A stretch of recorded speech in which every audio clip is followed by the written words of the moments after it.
safe for democracy. Our philosophy was summed up by the first Roosevelt, the Republican Roosevelt, who said, first and foremost, we are to make the world safe for ourselves. And this is something that I think across the spectrum here, conservative, libertarian, however you describe yourself, that's basic. Let's start with Adam Smith, if you want a good libertarian source. In The Wealth of Nations, Adam Smith says, the first duty of the sovereign is that of protecting the society from the violence and invasion of other independent societies, which can be performed only by means of military force. That's what our interests center around. Now, so the key question then is, how do you do that? And as KT said, you start with the principle of deterrence. This is not some Cold War concept. The ancient Romans said, si vis pacem, para bellum. If you want peace, prepare for war.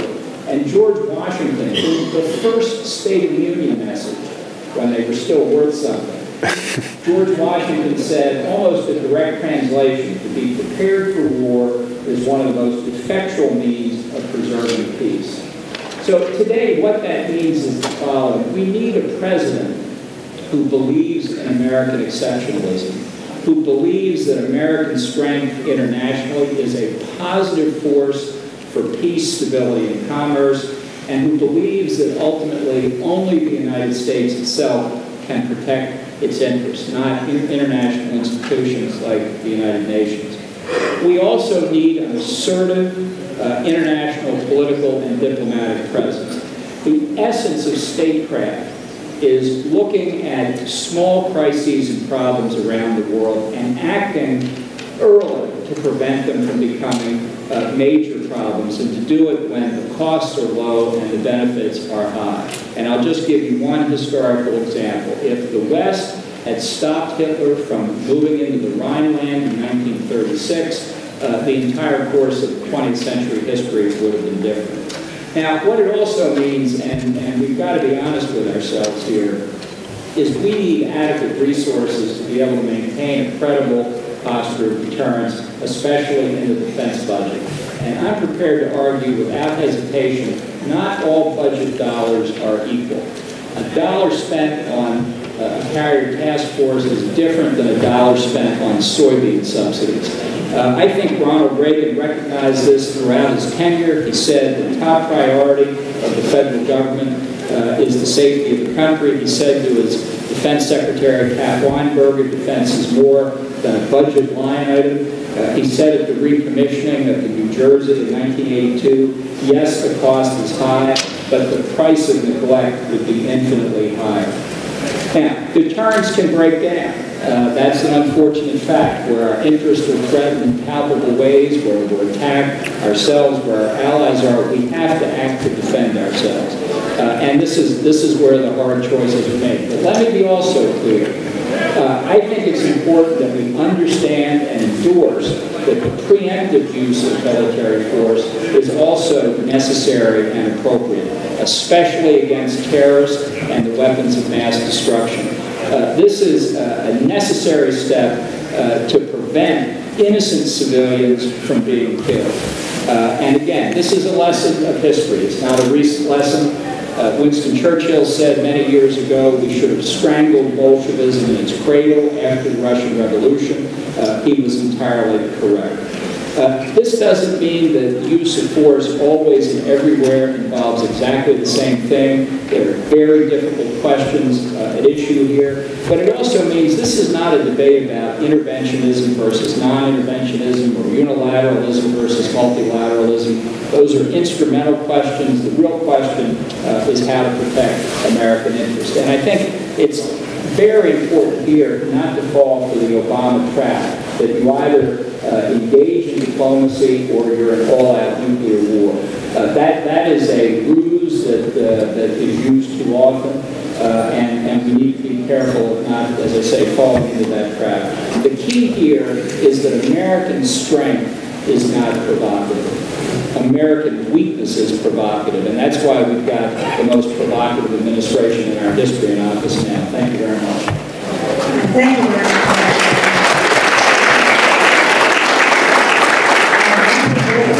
Since spoke that American strength is not provocative, American weakness is provocative. But Senator Cotton, where do you stand on all these issues? Thank you all for coming. The answer to the question, when should we go to war in a world of perpetual peace as a non-real conquering habit, would be never. But we don't live in that perfect world. We live in the real world. And the answer that even in the real world should be as seldom as possible. The best way to avoid a war, though, is to be prepared to fight a war, and then to be willing to fight a war to defend America's interests. On the first point, we have to be prepared to fight a war. And like Ambassador Bolton, I'm deeply concerned that we are increasingly unprepared to fight a war to defend our interests around the world. The National Defense Panel, a distinguished collection of defense professionals and scholars, recently wrote in a unanimous report from people on both sides of the aisle that without substantial increases to our defense budget, our military would be unable to execute the national defense strategy pursuant to the national security strategy. That's why I, as a senator, will advocate for substantial increases in spending on our defense budget in the coming weeks as the Republican Senate draft our budget, well beyond what current levels under sequestration spending caps require, beyond what President Obama proposed in his budget earlier this month. We have to realize, as Ambassador Bolton said, that not every dollar of federal spending is equal. And in fact, there is no item on which we can spend our federal taxpayer dollars and get a more important return than our military and our intelligence professionals and our diplomacy, all of which are designed to keep America safe and strong without having to go to war in the first place. Yet, as Ambassador Bolton said, you also sometimes face a world where deterrence breaks down, and the world has to know that you are willing to go to war. That's both our allies and our enemies. Regrettably, right now, many people around the world don't believe that our president is willing to go to war. When would we be going to war? To defend our core national security interests when our territory and our people are attacked, as they were in World War II in Pearl Harbor, as they were on 9/11 in New York, here or across the river in Virginia and in Pennsylvania. When our allies are invaded, as happened in Kuwait, when Saddam Hussein crossed an international border and threatened more allies in the region as well. When we have transnational terrorist groups like the Islamic State operating in lawless safe havens like Syria, Iraq, increasingly Libya, and elsewhere, as Al-Qaeda did in Afghanistan in the years before 9/11 attacks. To be willing to go to war, to stop those kinds of threats to our national security interests means, in most cases, we will not have to. Churchill called World War II the unnecessary war. Because of all the wars Europe had fought, it was the one war that he believed to be the most avoidable. If at any stage in the 1930s, the West had stood up to Adolf Hitler. Increasingly, the world thinks that America will not stand up to aggressors around the world. And it looks to us, because we are the one global power, the one force for global order, without which there is not perpetual peace. There is global chaos and global disorder. That doesn't mean that we go abroad in search of monsters to destroy, with John Quincy Adams. But it does mean that we have to be strong and prepared and willing to fight a war in defense of our interests, in defense of our allies, and to deter our enemies before they reach the point where they are willing to test us and war becomes that much more grievous as it was in World War II. I certainly am willing, and I want our military to be prepared to fight a war, all in service, so we don't have to fight a war. So our people are safe, so our allies respect us, and they defer to us because they know that we'll protect their interests, and our enemies fear us and don't test us because they know that we will confront and defeat them whenever necessary. Excuse me, Casey, can everybody speak closer into the microphone? Yeah, can everybody, wave your hands. Are you not able to hear our speakers? Can't hear anything. Can't hear anything. Is there anybody here doing mics? All right, guys, push the mics closer to you. Okay. Okay then. Everybody have their own mic? Yeah. Is there a little green light on everybody? Everything I said was brilliant.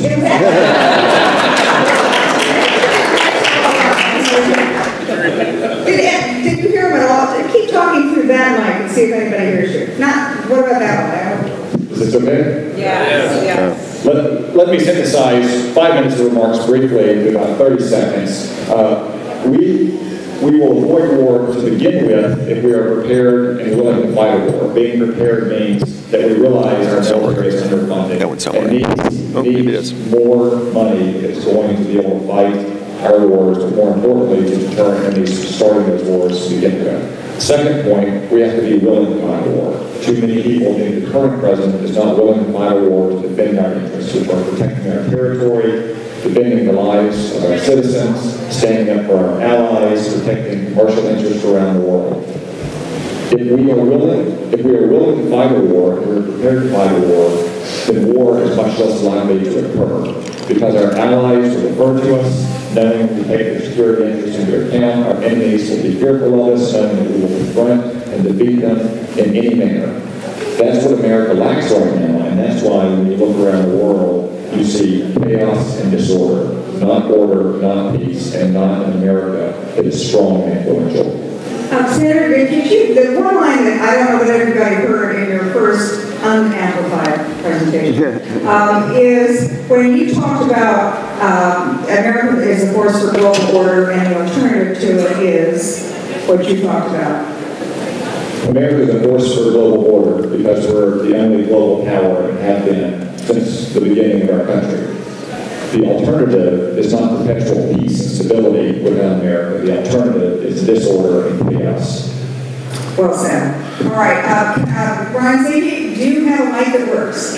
Do I have a mic that works? Yeah. All right. I do. Or a very loud voice. Or a very loud voice, probably both. Go ahead, please. Well, you might be surprised that I'm a former SEAL commander and also I was the deputy acting commander of Special Forces in Iraq. And I'm probably the last guy that wants to go to war. I say that as a former commander, but also as a father. My daughter's a Navy diver, my son-in-law is an active duty Navy SEAL, and I've been to more funerals than there are in this packed room. I understand fully well the consequences of war. But when we go to war, when this country and leadership is willing to go to war to win, and that means you have to have the right force package, the right structure, the right leadership, the right equipment, and the right rules of engagement to win decisively on the field of battle. We owe our troops that much. ISIS. You've heard a lot about it, you've heard a lot of the quest for the president. So what does the world take to defeat ISIS? I've been there. ISIS is evil. You're not going to reform a group that beheads children or burns pilots in cages. They're not reformable.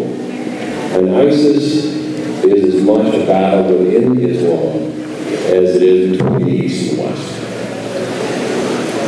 And we have a duty.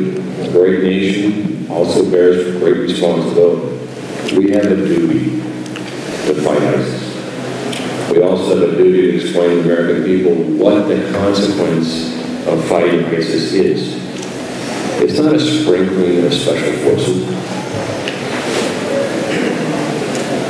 Air operations alone will not defeat ISIS. General Conway, 4-star Marine, 1 MEF commander, Commandant of the Marine Corps. I fought with him in Fallujah. And I'll quote, "There's not a snowball's chance in hell that air operations alone will defeat or degrade ISIS." I agree. What it will take is embedding force of structure, force of merit with our Sunni, our Kurds, and Iraqi government friends. And you're not going to embed 1 or 2, because we've seen what happens should one of our guys get captured. And when you embed a force, you have to make sure you protect the force. So what happens if someone gets injured? That's going to require medevac. That's a footprint of helicopters, of going to a field hospital. What happens if our guys get hit down?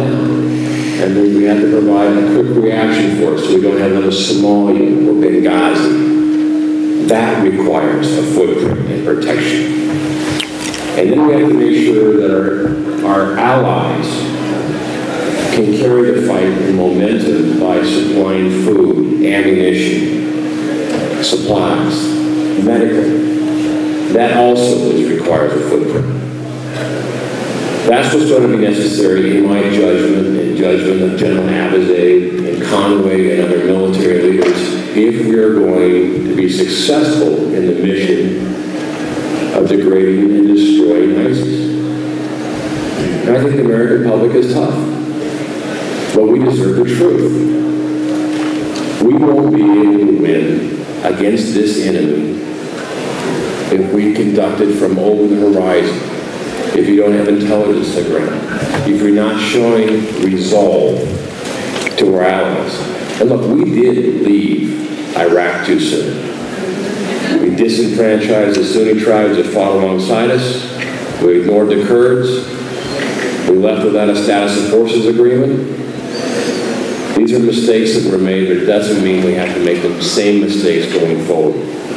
Because a world with an ISIS nation is a world that affects our security. It affects us at home, here. And don't think for a minute, if our enemy is willing to fly an airplane into 2 buildings and kill 3,000 of our citizens, that they won't do the same thing with weapons of mass destruction that are under their control today. We know they have chemicals that were formerly left because we pulled out too early from Saddam Hussein. We know they have fissionable material that was in Mosul. We know they have this. And we know that their core ideology is to destroy the West and us. So we unfortunately have to fight this. But we have to fight it with sufficient force and resolve to win. Now I'll leave it with this. John F. Kennedy, in his inaugural address, he stated that we as a country are willing to pay any price and bear any burden in the defense of liberty. And those words stand true today, as they did when the President uttered it. So thank you for being here, and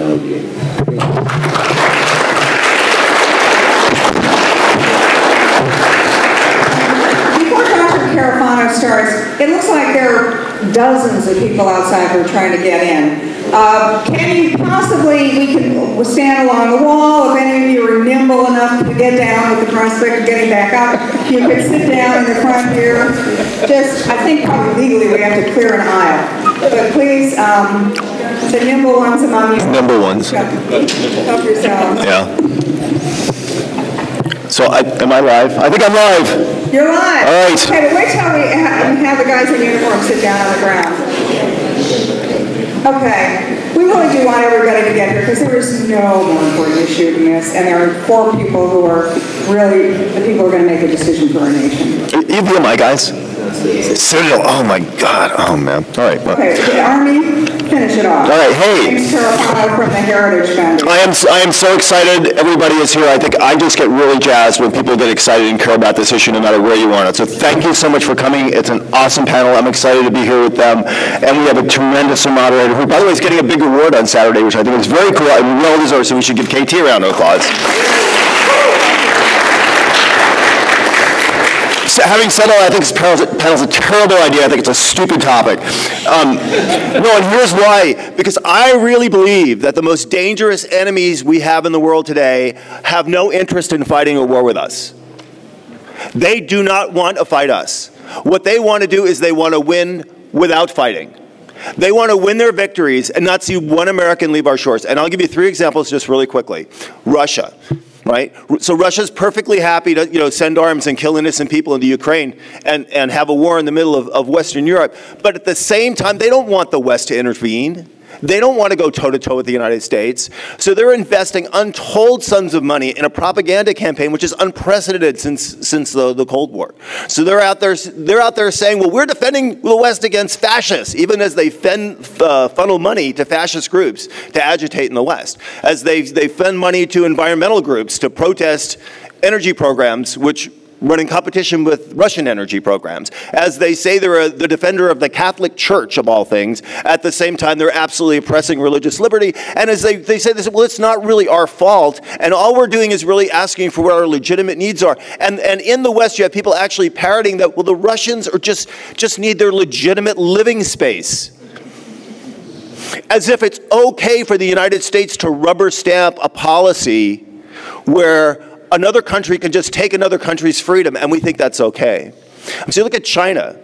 China has taken all your money that you spend in Walmart, and they have plowed that back into telling you that they are not your problem.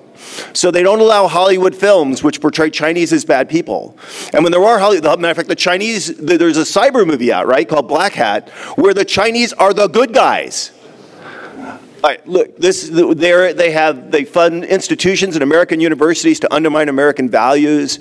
They want America to believe that they're not the problem, or this is an unsolvable problem, or they're just being reasonable. Everything to just give Americans every reason possible to just sit on your hands and do nothing. Even ISIS.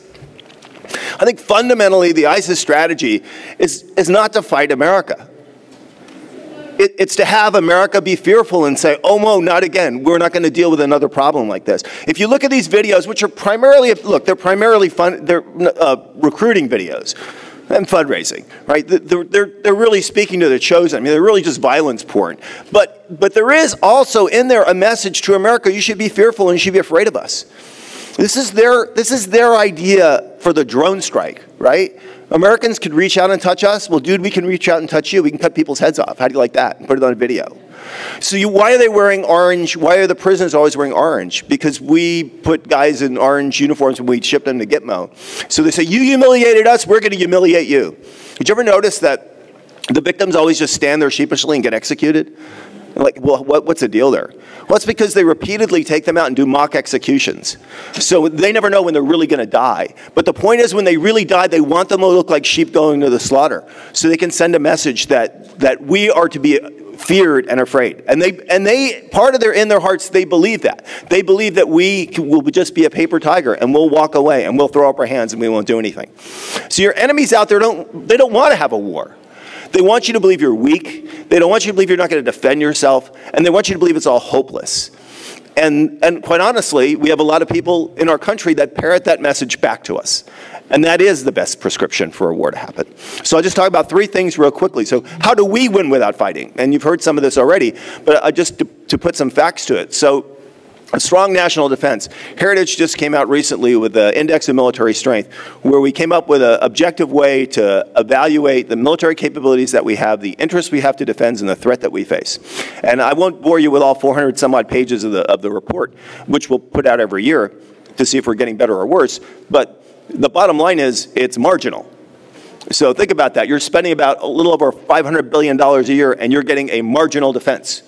I don't know how happy you are with that. I mean, I wouldn't feel bad. My kid came home from kindergarten and said, hey, I got a marginal report card. I'd be, okay, well, maybe you'll do better in first grade. But the notion that the number one job our government has, and for all of the resources that we put against it, and all of the leadership that our president says he's delivering, we're getting marginal, I don't think that's really good. So if you don't have a strong national defense, then you're asking for war. The second one is alliances. Countries that are worthy of alliances with the United States and are valued allies of the United States, we should be good allies for them. We don't do near enough working with our friends and talking to our friends and being good partners with our friends as we do kind of kowtowing to bad people. And the third is just our economic strength. Another index that we put out every year, and all this is on our website at heritage.org, and I'll just finish up here, is we do this index of economic freedom. So we grade every country in the world on their level of economic freedom. We've been doing this for 21 years. It's an extraordinary database, really. The United States, under President Obama, has lost economic freedom 6 years in a row. Well, congratulations. You're the only country in the world that's ever done that. It's an incredibly shameful achievement. And actually, this year it stopped, and we went back and looked at the data, and as far as we can figure, the only reason why the United States has stopped declining is when the House flipped in 2012, there was so much gridlock that we weren't actually producing a lot more regulations and spending a lot more money. So the stagnation in Washington has actually been good for the economy. But the point is economic freedom both at home and abroad have to be a priority. And it has to be a real cornerstone of our foreign policy. So an economic freedom agenda at home and abroad, a strong national defense, and a responsible alliance policy really are the foundations of not having to answer that question of when do you go to war. And they really are the secret for winning without losing it. And I'll just say this one thing and I'll stop, which is here's what's going to happen in 2016. Nobody is going to run in 2016 saying 8 more years of Obama's foreign and defense policy. If Joe Biden's the candidate, Joe Biden's not going to stand up and say 8 more years of this. Everybody is going to say this is bad. And they're all going to say the kinds of things you've heard on this panel today. We need a strong national defense. We're an exceptional nation. We need to protect ourselves. But not everybody's going to be telling you the truth. These guys, this is the real deal. These are people that really care about this country. And what we have to do is make sure that their voices get heard and your voices get heard. Because otherwise, people are going to do like they did in 2008. They're going to stand there and they're just going to be confused. And they're going to say who really cares and who doesn't. And it makes a big difference next time. Thanks. I just want to point out that the rousing speech at the end was from a non-politician on the panel. We do still have a little bit of room up front. I know there are an awful lot of people standing outside. If you guys could, everybody scooch up a little and maybe make a little room for others who can enter. I'm now going to play devil's advocate because all of you have had a pretty hawkish approach to this. And, you know, the tribes of the conservative Republican Party, there are people who think that all of this is wrong, that we shouldn't go to war. So I'm going to go and ask, I think I'm going to start with Ambassador Bolton and put you on the hot seat. You know, you have pointed out for years that the administration's failed to stop Iran's nuclear program, and Obama and Kerry seem on the verge, frankly, of endorsing it. I've heard you say that on Fox News and other places. So is there anything at this point that can be done to stop Iran's nuclear program? Well, let me say, 10 years ago there was something that could have been done, and it wasn't done. And we're in the situation we are today because we didn't take strong action back then, politically, economically, and diplomatically. Right now, whether the 5 permanent members of the Security Council in Germany sign a deal with Iran or not, the most likely outcome is that Iran will get nuclear weapons. It has everything it needs internally. It has a broad and deep nuclear infrastructure, and it's a question that simply is a matter of time. If we sign this deal, Iran's regime will be legitimized, its uranium enrichment capability will be legitimized, and we're going to have additional nuclear powers in the Middle East because it won't stop with Iran. The Saudis, the Egyptians, the Turks, and others will get those weapons. So that is the most likely outcome. Sanctions haven't stopped them, and they won't stop them. The only other alternative is the preemptive use of military force. This administration says all options are on the table, but they're not, which is why the spotlight is on Israel. And make no mistake about it, Israel twice before in its history has destroyed nuclear weapons programs in the hands of hostile states, once against Saddam Hussein in '81, and against Syria in September of '07. I don't know what they're going to do, but the reason Bibi Netanyahu is coming here is he doesn't want to see a nuclear holocaust. Yes. I'm going to ask a follow-up question, President Bolton. You're President Bolton, and you have inherited a nuclear Iran and a nuclear arms race in the Middle East. What are you going to do about it? How do you keep America safe in that world? Well, I think at that point, then you're really down to another unattractive option. I think our policy for the last 15 years should have been, and would be if I became president, the overthrow of the Ayatollahs. Until we allow the Iranian people to have control of their government, the Iranian government will continue to be the world's central banker of international terrorism, which it has been since 1979. It will possess nuclear weapons, and it will have impunity against retaliation for its acts of terrorism. Think back to 9/11. If Taliban and al-Qaeda had had nuclear weapons then, would our response have been so quick to overthrow the Taliban in Afghanistan? I don't think so. The Iranians don't need to use the nuclear weapons to have a profound negative effect on us, on Israel, on our other friends and allies in the world. So if we got to the point where they had nuclear weapons, then it simply underlines why you've got to have support for the indigenous opposition in Iran, which is quite substantial, to overthrow the regime. All right, I think that we're going to have probably 3 really big topics. It's going to be Iran, it's going to be ISIS, and it's probably going to be Putin and Russia. So what I'd like to do is have each of these guys be the lead guy in answering it, and then I'm going to do a rapid fire of the other 3 guys and say, how would you, President Cotton, deal with this? All right, so President Cotton, you now have a nuclear Iran and a nuclear arms race in the Middle East. bomb Iran, somehow figure out how to live with it, or as Ambassador Bolton says, push for regime change? Well, first off, I hope we don't get there. The deal that the president has proposed, according to some reports, say that this is going to be a 10-year time horizon. Iran could probably obtain nuclear weapons before then, maybe not in the next 23 months, because that's what the president wants to discourage, Iran becoming a nuclear power on his watch. But let me just say this, and let me speak directly here to Ayatollah Khamenei and Hassan Rouhani and Qasem Soleimani, who by some reports don't understand the American political system. The president will be in office for another 23 months, and I will be in office for 6 years. And I will do everything in my power to stop Iran.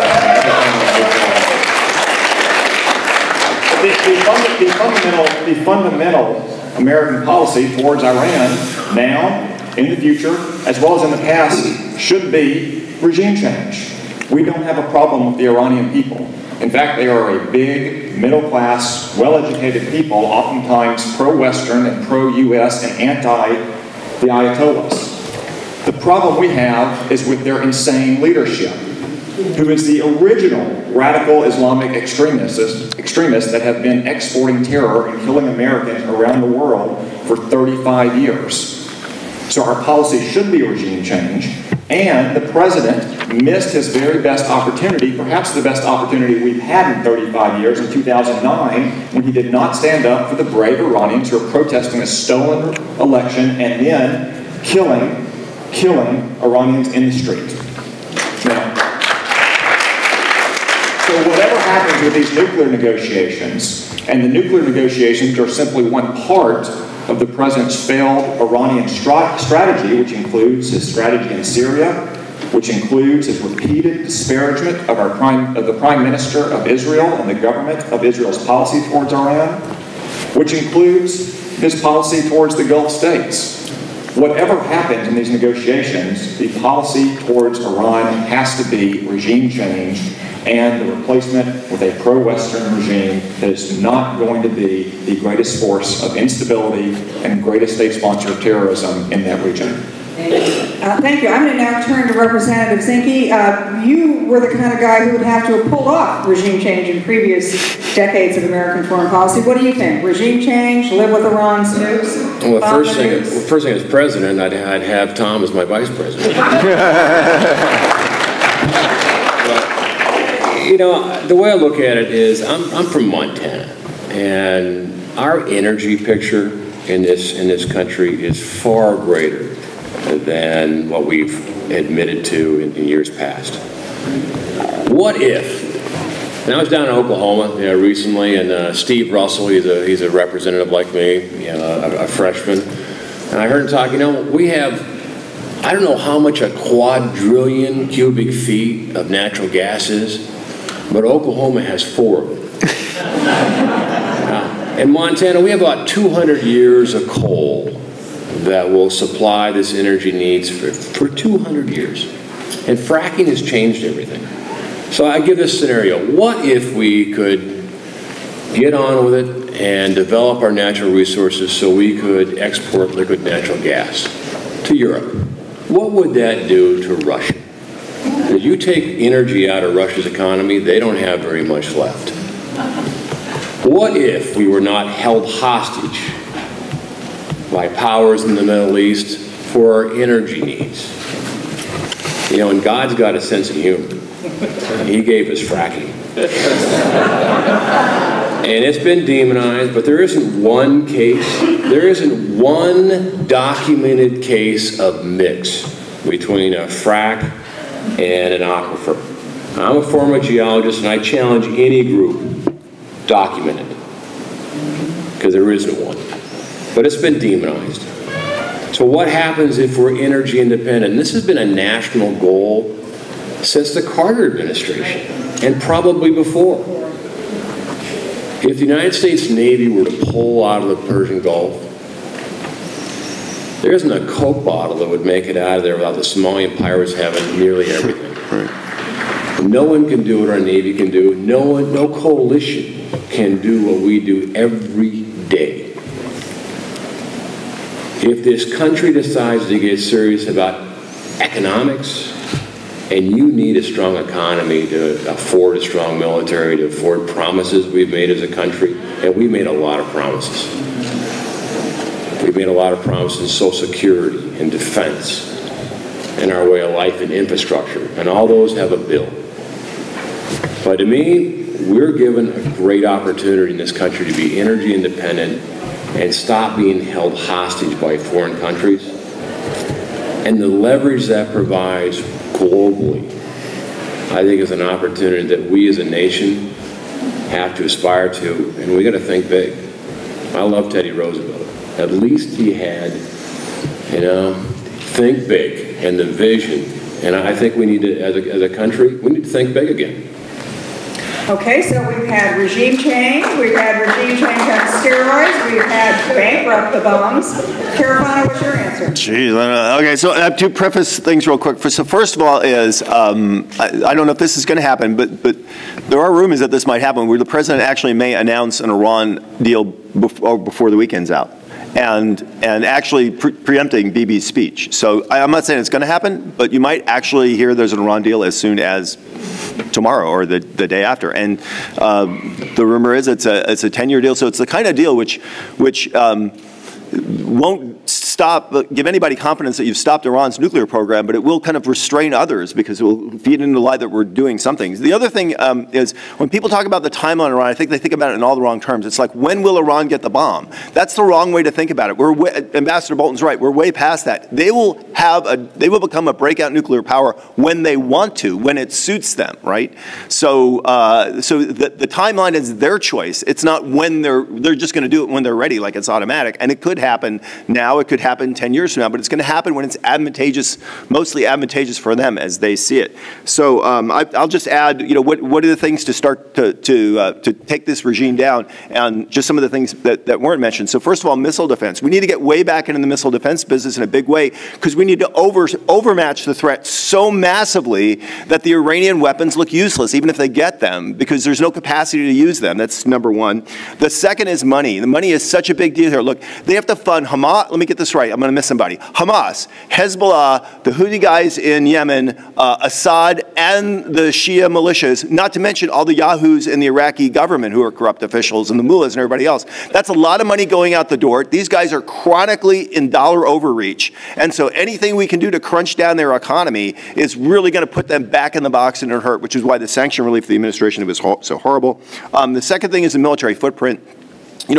Regardless of what you think about Benghazi and Libya, and how bad that was and why didn't we send anybody, the military footprint that we had available to jump into places like Libya, it's going to be smaller when Obama leaves office, not bigger. And that's just for jumping in for embassies and consulates and that kind of stuff. And we're not talking about keeping the Straits of Hormuz open or deterring Iranian conventional capability. So our military footprint that we have available to deploy to the Middle East, it needs to be a lot bigger. And instead it's programmed to be a lot smaller. And I can't put enough of an endorsement on free market energy policy. Bad people in this world that have economies, they cannot compete in a true free market environment. And the more free market we make that environment, particularly in energy, which is a global commodity, the more we put their economies in the box that they belong. And it ought to be number one on the Congress's agenda. All right, we now have about 7 minutes left, and I'd like to do some lightning rounds. These are going to actually be faster than lightning rounds because we're all used to Twittering, right? So tweeting. I mean, if you can't do it in 140 characters, you can't do it. So that probably is 3 sentences max. I'm going to start. I think I'll start with the senator. The ranking member of Congress is Senator Cotton. My lightning round is, would you have gone into the Iraq War now that we know what we know? Hillary Clinton and John Kerry and Joe Biden made the right decision to support George Bush in the Iraq War.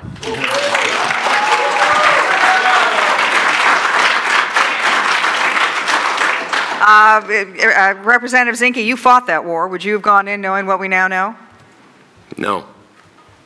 I went to, but I got to tell you at the time, my job was policy execution, not policy making. Looking back at it, the Iraqi war, I don't think we were at the point of it, but I probably would not have gone, nor would I have left as soon as we did. Because by leaving Iraq in the condition we did, this is a very serious point, is that we disenfranchised the Sunnis we fought with. We isolated the Kurds, and we empowered a Sunni government that was notoriously corrupt, inept, and now is linking with Iran. So, you know, we have a mess there, and this administration left the status of forces agreement. So, yeah, that's where I sit, is we left too soon, and now we have to re-engage, and we have to re-engage in our terms, which we can. Dr. Carafano, in your 140 characters, would you have gone into the Iraq War knowing what we now know? Yeah, see, that's a bad question. Asking a policymaker with hindsight what they would do is kind of cheating. So, so I do agree that the #1 biggest bad decision we made is we left Iraq too soon, and it was a tragic thing, and everybody has suffered for that. It's really a horrible thing. You know, knowing what I knew at the time, would I have been in favor of the Iraq War? I would have finished Afghanistan first before I did anything else. Ambassador Bolton, United States U.S. Ambassador to the United Nations at the time? I think the war was correct. In 2001, Saddam was on the verge of getting out of UN sanctions, and UN weapons inspectors would have departed. He had kept together 3,000 nuclear scientists and technicians. This was the intellectual core of his nuclear weapons program. He called them his nuclear mujahideen. Maybe there weren't centrifuges spinning, but he would have been back in the nuclear weapons business instantly. This saved the world from a potential nuclear disaster. Doesn't mean there aren't other nuclear disasters looming, but you got to take them one at a time. Dr. Carafano, Putin goes into the Baltics. He's already in Ukraine. Let's say that he's now in the Baltics. Does that trigger NATO's Article 5, where we go to war to defend Estonia, Latvia, I believe Lithuania? even with this president, if there is a violation of Article 5, there's going to be a war in Western Europe. Representative Zinke, what do you think? We're not going to put a carrier battle group in the Black Sea. I think our recourse is economic against Russia. Russia is not the force they used to be during the Cold War. You look at the Russian forces, dissimilar uniforms, vehicles have different tires on them. This is not a first-rate force on the ground. They're a regional power. They'd run out of gas before they got to Europe. But I do think economically we can put them in the box where they belong, and we have to go forward in that lane. I guess you're vice president now, Vice President Cotton. Putin has just moved into the Baltics. What are you going to do about it? Yes, we have an Article 5 obligation under the NATO treaty to defend Estonia and Latvia and any other country who is a member of NATO. Just as the West should have drawn lines in the sand and enforced those lines in the 1930s, we have to draw a line with Vladimir Putin. But we also have to recognize that we can stop that before it happens, which is what we should do, because we have to be willing to fight the war if we're going to stop the war from happening to begin with.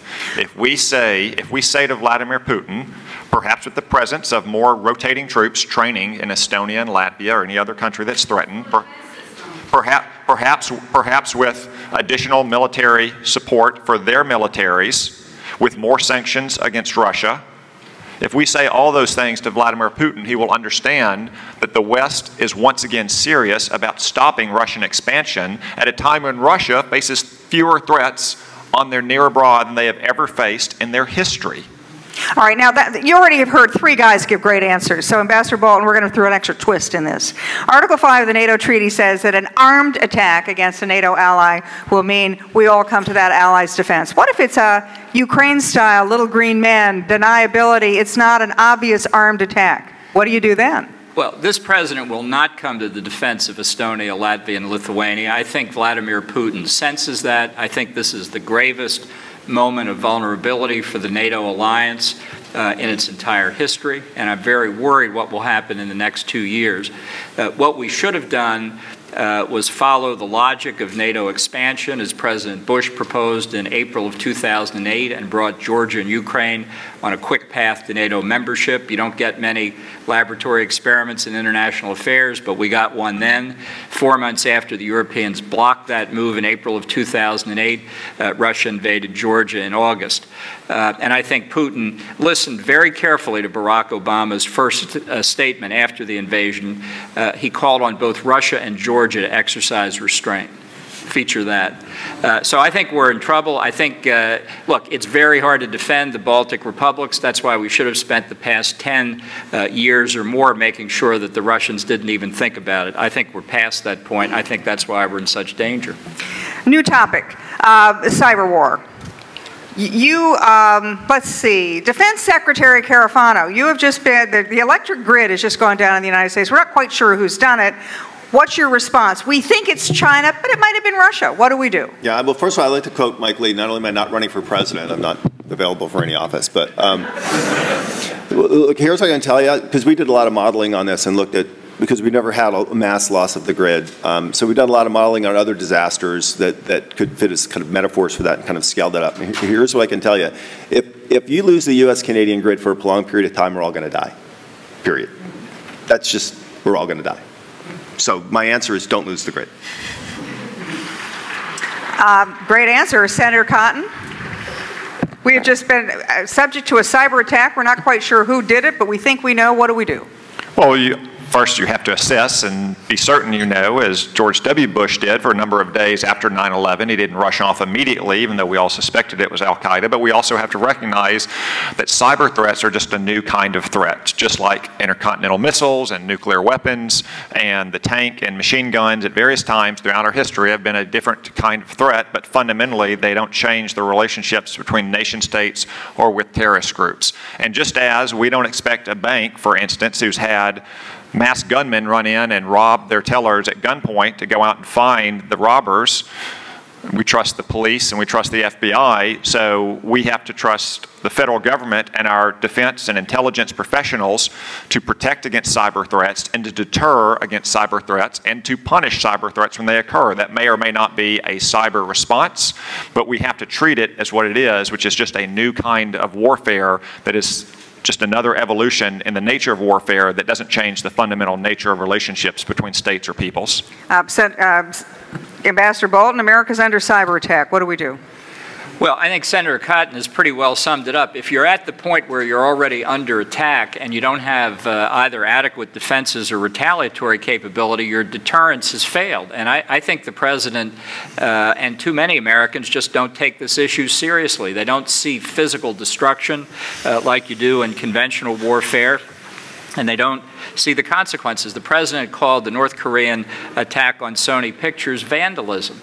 It was far more than that, and yet that attitude, I think, permeates too much of our culture. I think we have to look at not just cyber attacks, but the risk of nuclear devices being brought into the country in tramp steamers and set off in American harbors. I think this is how the terrorist would like to do it next. I think that's why we need a robust debate on national security. These are serious issues, and yet for 6 years the President hasn't talked about them. You can't have an effective defense policy unless you have a national debate and the American people line up in back of it. And if our leaders don't raise these threats, we're never going to be in a position, we're going to be in a hole that we're not going to be able to dig out of for a long period of time. I'm going to ask you, Congressman Zinke, you fought asymmetric warfare your entire military career. How would you deal with the cyber threat? I don't see any difference between a cyber attack on the United States and our critical infrastructure than a missile attack. If you're a nation state and you attack our critical infrastructure, and we have a lot of critical infrastructure, from banks to our energy grid to across the board, there's about 16 of them. It's an attack on the United States, and I don't see how we can view it any differently. But I can tell you, looking at it and being on the Committee of Emergent Threats, is our chain of command and how we're doing it. Who has responsibility? Is it Cyber Command? Is it DHS? Is it FBI? Because these happen instantaneously. And if you don't have the command authority to respond instantaneously, the damage is already done. Then it's a matter of forensics about how far they penetrated and what the damage actually is. So to me, attack on the U.S., whether it's from a missile, whether it's electronic, whether it's from sending in indigenous or insurgency troops on our homeland, an attack is an attack, and we must defend ourselves. with that, I think we can look at these four men and understand that America is probably at one of the most critical times in its national security that we have been in over a decade. I don't know about you, but having listened to these men, Ambassador John Bolton, Senator Tom Cotton, Representative Ryan Zinke, and Dr. James Carafano, I feel a whole lot better than I did when I came in here, because these are very thoughtful, wise men. Thank you so much. Thank you. And make sure you watch Fox News.